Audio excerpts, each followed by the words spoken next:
Alright guys, welcome back to some more AFK Arena. Today we're over on the test server and looking at our two brand new heroes. As you can see down here guys, they are not up on the test server. However, over on the AFK Arena website, they do have all of the skills and abilities. So we're going to hop over there. I want to run through their skills and abilities, see exactly how tough these new heroes are going to be. So let's go ahead and check it out. All right, guys, so finally there he is, the Witcher Geralt. We've wanted to see him over and over and over, and he is finally here, guys. So we're going to run through his skills and abilities. We're going to do the same for Yennefer, make sure we know exactly what is coming. And even looking at the beginning, guys, he is a warrior agility potion buff. So if you've ever seen, again, the show, if you've ever played the games, he does have a potion that he drinks that makes him like super strong, which is awesome. So when the energy is full, Geralt drinks a potion to buff himself, temporarily boosting his crit damage, amplification, and dodge. Interesting that they went with dodge that. During this time, while his adrenaline is above a certain percentage, Geralt is immune to all control effects from enemies. When he is under the effect of the potion, he loses adrenaline points per second. So the potion will essentially just wear off. When he doesn't have enough adrenaline left, he takes some white honey to remove the buff, healing part of his maximum health, dispelling most buffs. Overall, the ultimate ability seems okay with the crit damage amplification. We're going to have to see exactly how it looks when we get into the game. Whirl performs a fast spin to damage enemies within range multiple times. Kind of reminds me of Brutus. Geralt gains additional adrenaline points per enemy hit. When Yennefer is an ally, Geralt's adrenaline recovery rate increases. Now, this is what we wanted to see, guys. We wanted to see actually a crossover where when Yennefer is in a combination or formation with him, that it does give him special buffs, which that is the case, guys. We've seen it with a couple other heroes, but now it's going to be almost imperative that we do put them together so they do get all of the bonuses in there. Rend performs a forward-facing heavy slash to enemies within range, dealing damage that ignores enemies' defense. Damage scales with Geralt's adrenaline value. If Graveworn or Hypogen enemies are within the skill range, Geralt will attack with his silver sword, additionally reducing their energy. While using the silver sword, Geralt is immune to all control effects. So very cool, guys. Now, again, some of the players have said if you look, he carries a sword, he has another one in his back. One is for like regular humanoid things, one is for magical creatures that he uses his silver sword for. So again, a very cool throwback to making this hero exactly what he needed to be. The Witcher signs, Geralt uses different Witcher signs during battle. Yrden places a magical trap with Yrden at the beginning of battle that lasts several seconds. Enemies within the trap have their dodge and haste reduced. I like that. Quinn, when taking damage above a certain percent of his maximum health, he quickly casts Quinn to temporarily block all attacks. We've seen this again in the show with the shielding effect that he does. It gains a shield for several seconds. And then the final one, he casts Arden in front of him to damage and knock down enemies. He does that again. They have really rang true to the heroes, guys. So he has almost like a temporarily damage knockback that he uses.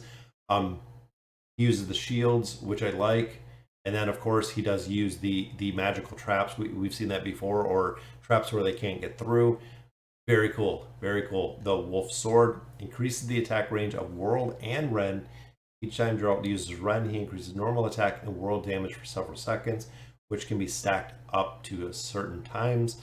And then, of course, the Sign Mastery, upgrade the effects of Quinn and Ard, which right here is the maximum health, temporarily block attack. So upgrading the effects of it. Then, of course, Ard is the damage in front of him with his furniture ability. So very cool, guys. Again, we're going to have to see exactly where these are going to come up, and where the stats are going to be, where the caps are going to be, things of that nature. But that is the Witcher, guys. Such a very cool hero to run through. And we still got another one. That is right, guys. Double dimensional heroes. So let's go ahead and we'll take a look at Yennefer. All right, guys. So after looking at the Witcher, thoroughly impressed, and look at that, ring true. She is a mage intelligence. Absolutely awesome so far. Let's go through these skills and abilities. See again if similar to the Witcher, they ring true with her stats. Frontline tactics. dives into the most crowded area of enemies and slams the ground, dealing damage to enemies with radius and imprisoning them for several seconds. After which Yennefer teleports to her original location. While this skill is active, Yennefer is invulnerable.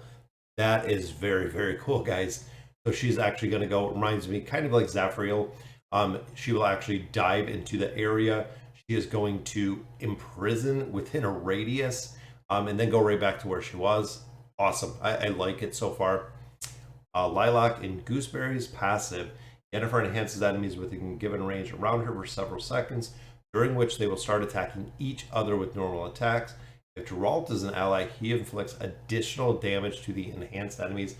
Again, very cool. So she is going to have a crowd control aspect. You can see even here in the little icon, it's her kind of making someone fall in love. So she is going to charm them, similar to what we see with Mahira. They're going to attack each other, and if Geralt is there, he's going to do more damage, which is very cool. Sorcerer's Wrath. Yennefer calls Frost and Thunder magic in turn.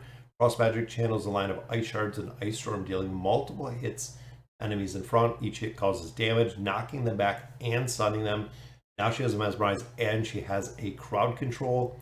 And then Thunder magic summons thunder on enemies in front of her, dealing damage and stunning them.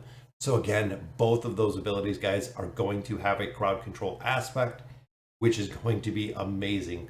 That is really, really cool to see that they did it that way with the Frost and the Thunder. Magic Barrier creates a magical barrier at the start of battle, reducing the damage allied heroes on the allied side take from the enemy side of the battlefield. When upgraded, the magical barrier can knock enemies back to their side of the battlefield.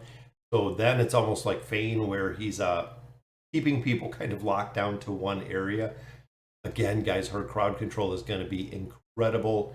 And we have aligned defense, increase the defense reduction of the magic barrier and energy recovery for allies when they suffer damage. So now she has a damage reduction and she has an energy recovery. When upgraded, magical barrier duration is suspended when no enemies are within it, and then instant teleport when Yennefer is in the back line of the allied side.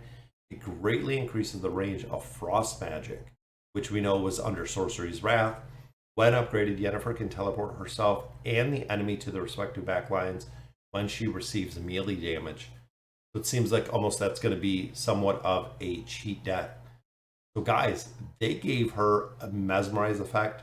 They gave her a barrier, energy recover, damage reduction, and they also gave her crowd control with Sorcerer's Wrath. And she's going to have the ability to teleport around different parts of the battlefield.